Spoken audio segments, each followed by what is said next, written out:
the fires in the black river of loss, whose other side is salvation, whose meaning none of us will ever know. To live in this world, you must be able to do three things: to love what is mortal, to hold it against your bones, knowing your own life depends upon it, and when the time comes, to let it go, to let it go.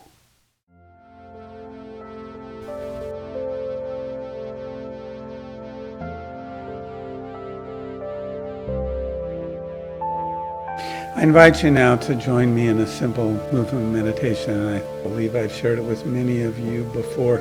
It's drawn from Mary Oliver's work, and I invite you to join me from where you are. And please begin with your hands open and out in front of you, open to receive whatever may come to you. And then breathing in, bring your hands to your heart and hold whatever came to you to your heart as though your life depends upon it. Hold your breath for a moment, and then exhaling, let it go. Holding your breath, turn your hands over so they're open to receive again. So we'll repeat it a few times. Open to receive. Breathe in and hold. Exhale and let it go. Open. In. Hold. Let go. In. Hold. Let go. In. Hold. Out. Hold. In. Out.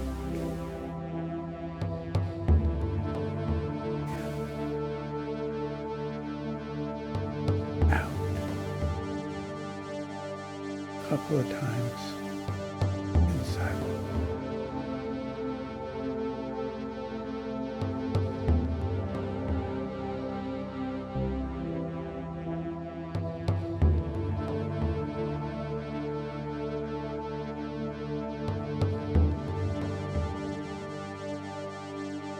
Hold for a moment.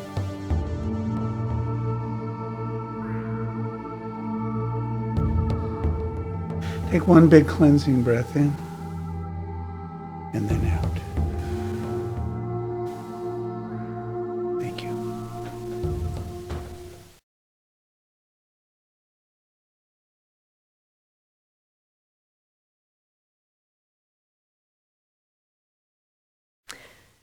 This next reading is called Prayer for 100,000 Dead by Dr. Jill Biden.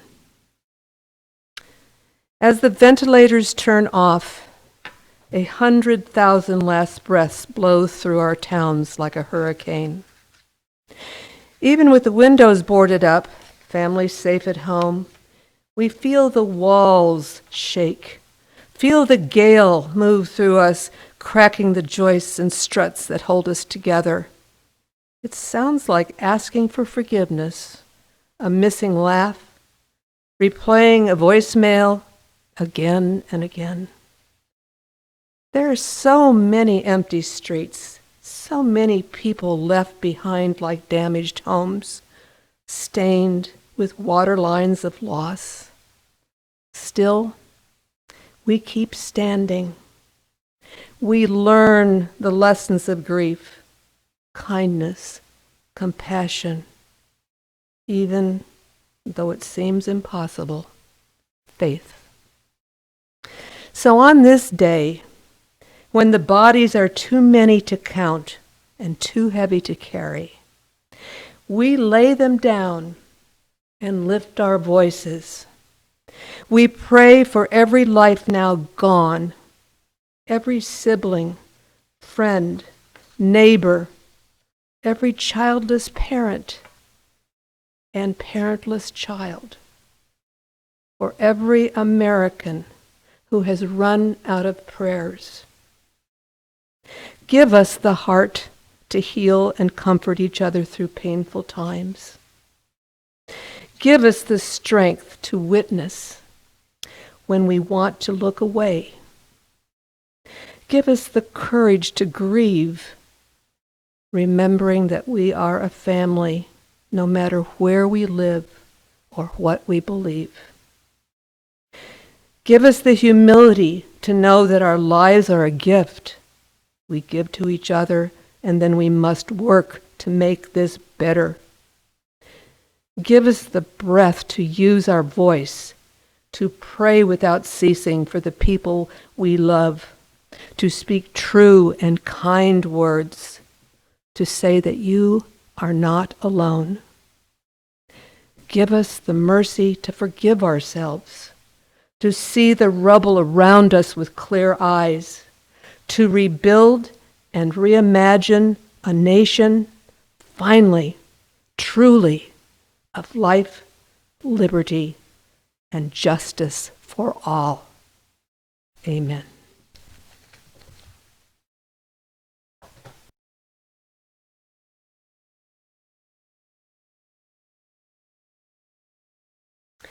Now, I would like to introduce Reverend Dennis Reynolds, who has visited our congregation several times. We enjoy his wisdom and his wit and his ability to share his authentic self with us. Dennis? Thank you, Martha. Good morning, all. Now, Dr. Jill Biden, who most know as the wife of the former Vice President, now presidential candidate, Joe Biden, posted those words that Martha shared just a few days before Memorial Day. The numbers of dead have grown since then, and the death toll keeps increasing. The numbers of dead in the U.S. exceeds 130,000. Globally, it's up over now 540,000. Here in Oregon, though there have been over 10,000 cases of coronavirus, as of last week there have only been 215 deaths. 215 souls. So many have died, and so many more will die. We need to honor their lives with our grief. Grief has been described as a kind of love, a love in which the recipient is no longer present to receive our love. All of us have or will experience this on a personal level. When a beloved parent, partner, grandparent, aunt, uncle, or child, or deep friend dies, our love for them lives on. And that love becomes the painful loving of grief. So too, it is for those of us who love humanity, who love the unknown person, who acknowledge with love the inherent worth and dignity of every individual. Love is the spirit of our faith. It is the gift we received unbidden from our universalist forebears. Because we love, we grieve. Because we love the stranger, we grieve every death. And there have been so many deaths, too many deaths.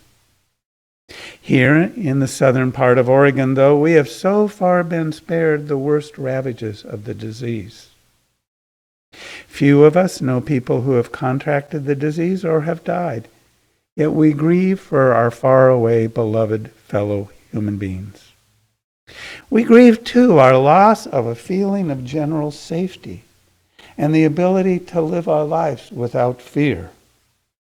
We grieve for severed connections with families, for treasured events like high school and college graduations, sporting events at all levels from little leagues to pros, family gatherings, and we miss the sacred rituals of weddings and funerals. We grieved because there were no public pride events this year. We grieve for the absence of handshakes and hugs and face-to-face conversations. We grieve for the loss of coming together in person in church every Sunday. This season has also brought to end a kind of death of a complacent acceptance of the reality of racial disparity and systemic oppression. George Floyd's brutal killing and those 9 minutes of indifference by a white police officer showed us all what has all too often been true in America. Floyd cried out on behalf of all Black Americans, on behalf of all oppressed people, that he could not breathe.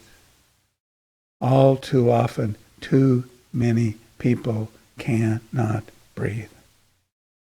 In the face of that reality, and awareness of the systemic nature of a white supremacy culture, that awareness is growing.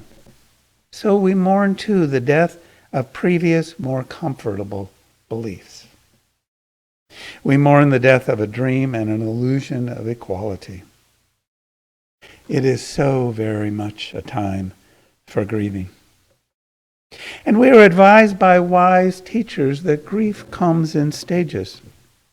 Dr. Elizabeth Kubler-Ross offered us the 5 common stages of grief: denial, anger, bargaining, despair, acceptance.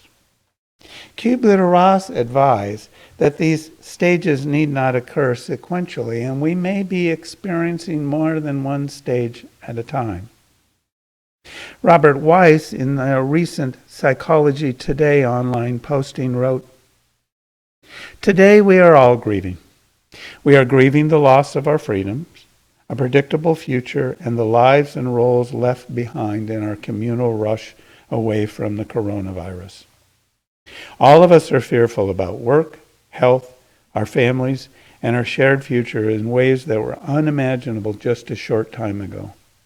We are afraid for our parents and grandparents, our children, our jobs, our country, our way of life, and perhaps most deeply, our own mortality." I'd like to suggest by using the universally shared experience of grief, perhaps we can gain a bit of insight into our individual as well as our collective reactions.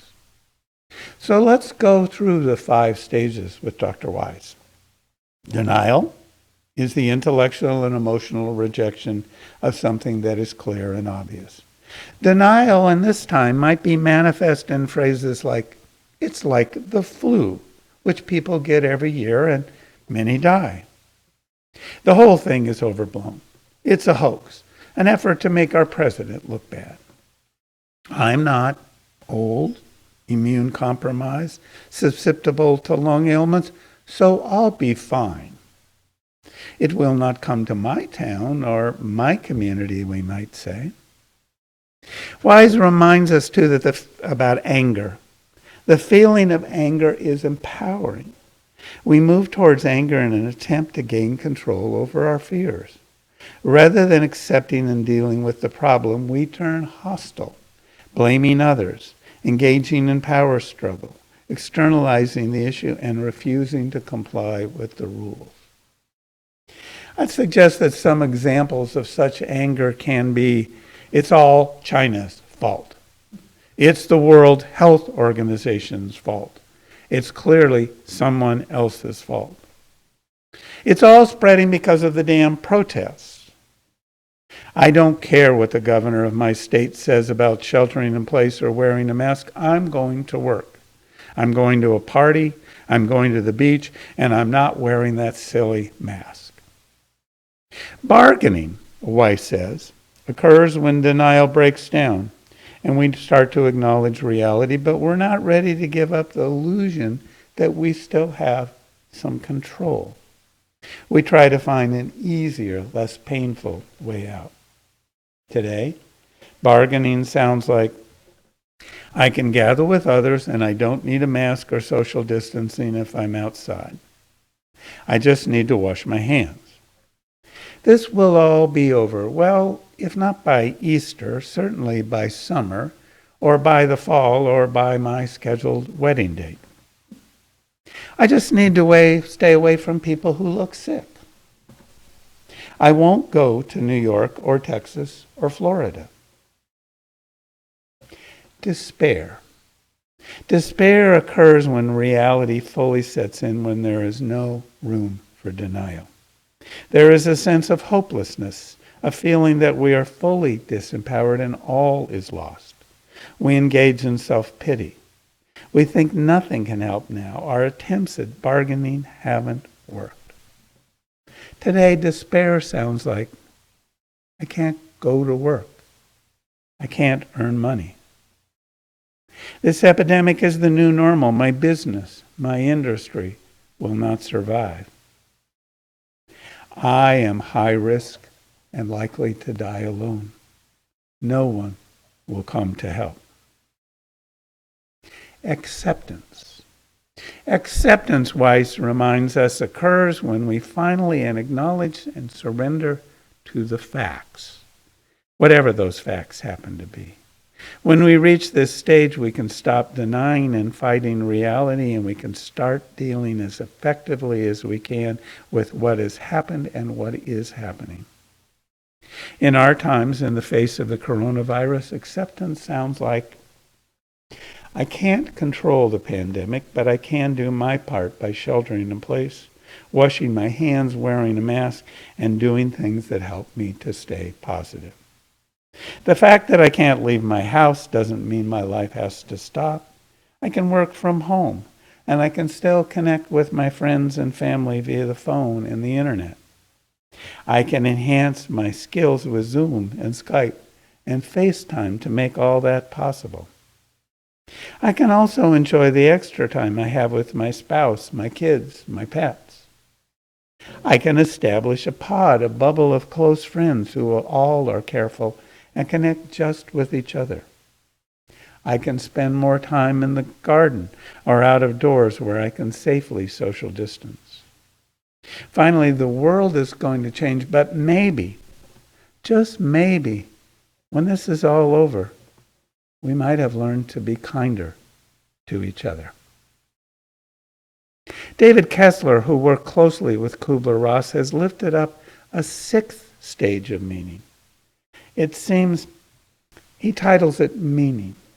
It seems to me it might be an expansion of that aspect of acceptance that calls for us to work for a better and different future for ourselves and for all.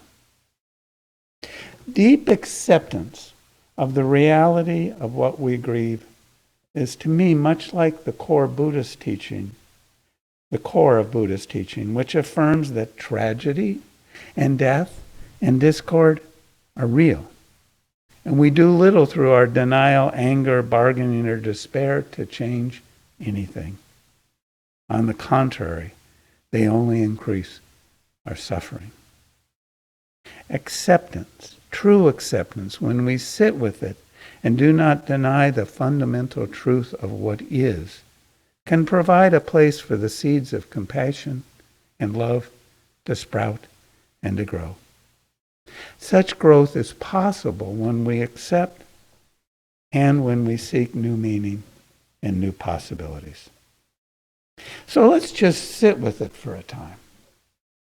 Breathing in and breathing out. Seeking within for strength and calm and resolve. We find peace and strength in times of silence. The Quaker teacher Parker Palmer, though, advises us that silence is not always golden. There's inattentive silence when we're too self-absorbed to listen to any voices but our own, he says. There's dismissive silence when we hear but don't want to be bothered. There's cowardly silence when we hear cries of suffering but pretend we don't, for fear of being called to put something on the line. Then there's the receptive silence required to take in the calls for love, truth, and justice that make rightful claims on our life. This silence is not inattentive, dismissive, or cowardly. In fact, it may turn out to be brave. When we risk listening deeply and well to the sufferings of our brothers and sisters, we may hear something that will require us to change. The poet Pablo Neruda invites us in such silence, keeping quiet. Now, we will count to 12 and we will all keep still. For once on the face of the earth, let's not speak in any language. Let's stop for 1 second and not move our arms so much. It would be an exotic moment without rush, without engines. We would all be together in a sudden strangeness. Fishermen in the cold sea would not harm whales, and the man gathering salt would look at his hurt hands. Those who prepare green wars, wars with gas, wars with fire, victories with no survivors, would put on clean clothes and walk about with their brothers in the shade, doing nothing. What I want should not be confused with total inactivity. Life is what it is about. I want no truck with death. If we were not so single-minded about keeping our lives moving, and for once could do nothing, perhaps a huge silence might interrupt this sadness of never understanding of ourselves and of threatening ourselves with death. Perhaps the earth can teach us, as when everything seems dead in winter, and later proves to be alive. Now I'll count up to 12, and you keep quiet, and I will go. So let's do some of that. I'll count up to 12, and you keep quiet, attending to your breath. A little while after that is when we will go. 1, 2, 3, 4, 5, 6, 7, 8, 9, 10, 11, and 12. The seasons of the pandemic will, like everything in life and time, turn, and something new and different and alive will emerge. It may be a year or more before a vaccine is developed and ready for use, and even when that happens, there are some things that are changed forever. Such times of change offer possibilities for the future.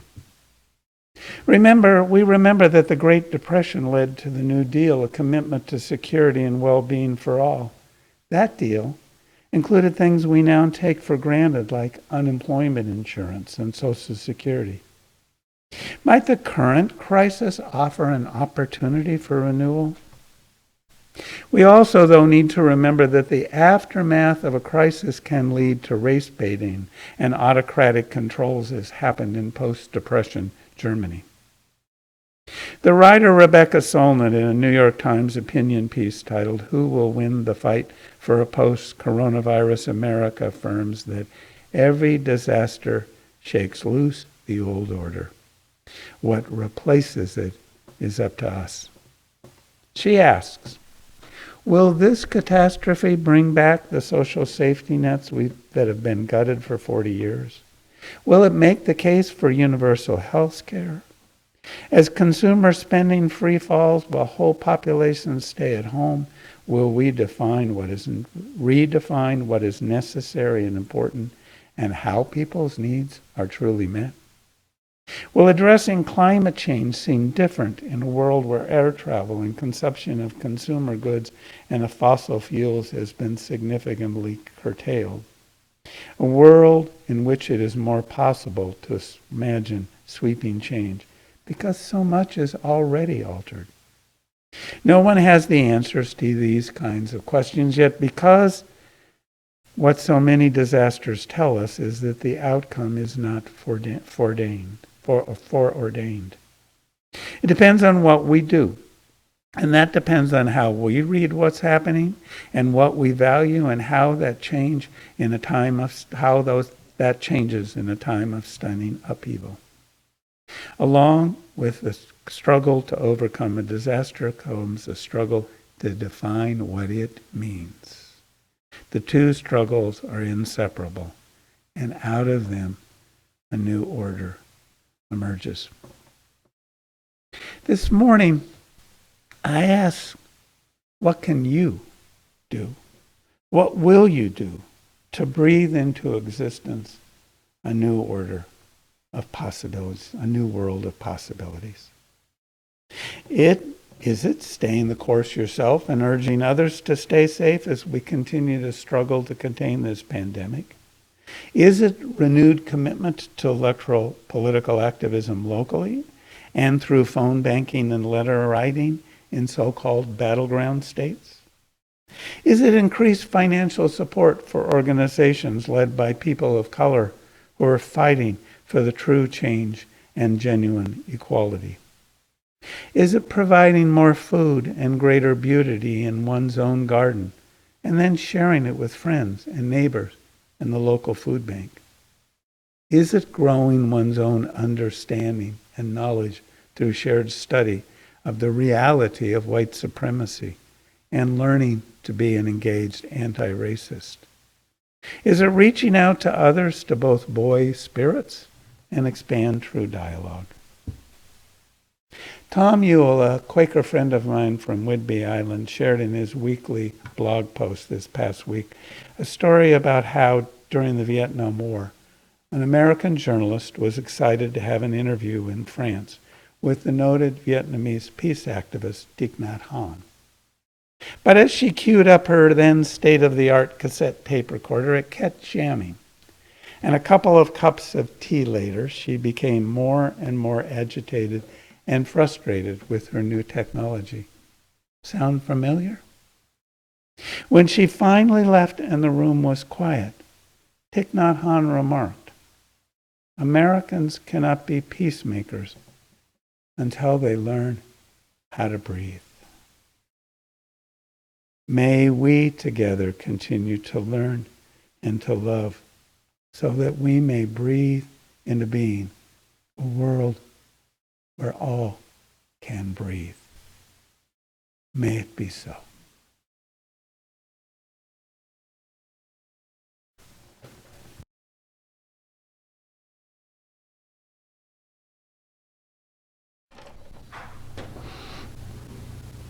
Our closing words of benediction are an affirmation by the 20th century English Unitarian minister, Leonard Mason. We affirm the unfailing renewal of life. Rising from the earth and reaching for the sun, all living creatures shall fulfill themselves. We affirm the steady growth of human companionship. Rising from ancient cradles and reaching the stars, people the world over shall seek the ways of understanding. We affirm a continuing hope. Then, out of every tragedy, the spirits of individuals shall rise to build a better world. Shalom, salam, amen, and blessed be.